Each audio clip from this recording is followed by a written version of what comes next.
इस वीडियो में हम जानेंगे ऑर्थोगोनल एंड ऑर्थोनॉर्मल वेक्टर्स क्या होते हैं और इनमें क्या डिफरेंस है। तो पहले देखते हैं ऑर्थोगोनल वेक्टर्स क्या होंगे।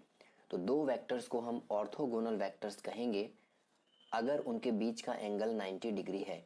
मतलब दो वेक्टर्स अगर परपेंडिकुलर हैं तो उन्हें हम ऑर्थोगोनल वेक्टर्स कहेंगे। अगर दो वेक्टर्स परपेंडिकुलर हैं दैट मीन्स उनका डॉट प्रोडक्ट भी ज़ीरो होगा। तो हम इस तरह से भी कह सकते हैं कि अगर दो वेक्टर्स का डॉट प्रोडक्ट ज़ीरो है इसका मतलब वेक्टर्स ऑर्थोगोनल होंगे। For example let's say vector v1 equals to 1/√2 comma 0 comma -1/√2 and vector v2 equals to 1/2 comma 1/√2 comma 1/2। हमें देखना है ये वेक्टर्स ऑर्थोगोनल हैं या फिर नहीं हैं। तो उसके लिए हमें इनका डॉट प्रोडक्ट निकालना होगा। Vector v1 dot vector v2 dot products के लिए करस्पॉन्डिंग कंपोनेंट्स को मल्टीप्लाई करेंगे। तो 1/√2 into 1/2 which is 1/2√2, 0 into 1/√2 is 0 and -1/√2 into 1/2 is -1/2√2। ये कैंसिल होगा इक्वल्स टू 0। तो हमने देखा दोनों वेक्टर्स का डॉट प्रोडक्ट यहाँ पर 0 है। दैट मीन्स ये दोनों वेक्टर्स ऑर्थोगोनल होंगे। So this implies vectors v1 and v2 are orthogonal vectors. एक और एग्जांपल देखते हैं। Let's say vector u1 equals to 1 0 -1 and vector u2 equals to 1 -√2 and 1।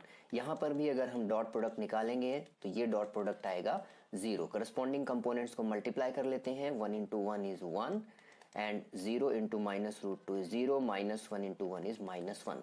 तो यहाँ पर भी डॉट प्रोडक्ट 0 है। That means vectors u1 and u2 are orthogonal vectors. अब बात करते हैं ऑर्थोनॉर्मल वेक्टर्स की।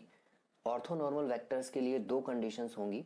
पहली कंडीशन सेम है, दोनों वेक्टर्स के बीच का एंगल 90 होना चाहिए या वेक्टर्स परपेंडिकुलर होने चाहिए, या हम ऐसा भी कह सकते हैं कि वेक्टर्स का डॉट प्रोडक्ट 0 होना चाहिए। दूसरी कंडीशन यहाँ पर यह है कि वेक्टर्स का मैग्नीट्यूड 1 होना चाहिए। तो जो दो एग्जाम्पल हमने डिस्कस किया दोनों को चेक करते हैं कि क्या वो वेक्टर्स ऑर्थोनॉर्मल भी हैं या फिर नहीं है। एज एन एग्जाम्पल हम प्रीवियस एग्जाम्पल्स को वेरीफाई करके देखेंगे कि वो वेक्टर्स ऑर्थोनॉर्मल हैं या फिर नहीं है। तो फर्स्ट एग्जाम्पल में हमने वेक्टर v1 कंसीडर किया था 1/√2 कॉमा 0 एंड -1/√2। वेक्टर v2 हमने लिया था 1/2 1/√2 एंड 1/2। पहले हमें इनका डॉट प्रोडक्ट चेक करना होगा जो कि हमने ऑलरेडी चेक किया है। दोनों वेक्टर्स का डॉट प्रोडक्ट है 0। तो पहली कंडीशन यहाँ पर सेटिस्फाई हो गई है। दूसरी कंडीशन में दोनों वेक्टर्स का हमें मैग्नीट्यूड चेक करना होगा। तो वेक्टर v1 का मैग्नीट्यूड क्या होगा, कैसे निकालेंगे? तो √1/√2 square plus second component 0 square plus -1/√2 square. ये हो जाएगा 1/2 plus 1/2 which is equals to √1 is 1। Second vector का मैग्नीट्यूड निकालेंगे।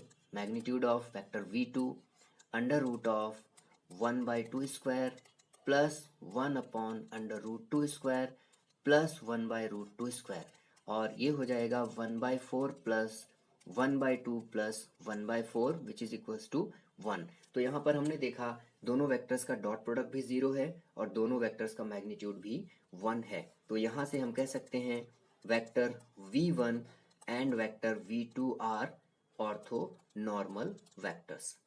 दूसरा एग्जाम्पल हमने लिया था vector u1 equals to 1 0 -1 and vector u2 equals to 1 -√2 and 1। हमने देखा दोनों वेक्टर्स का डॉट प्रोडक्ट यहाँ पर 0 है।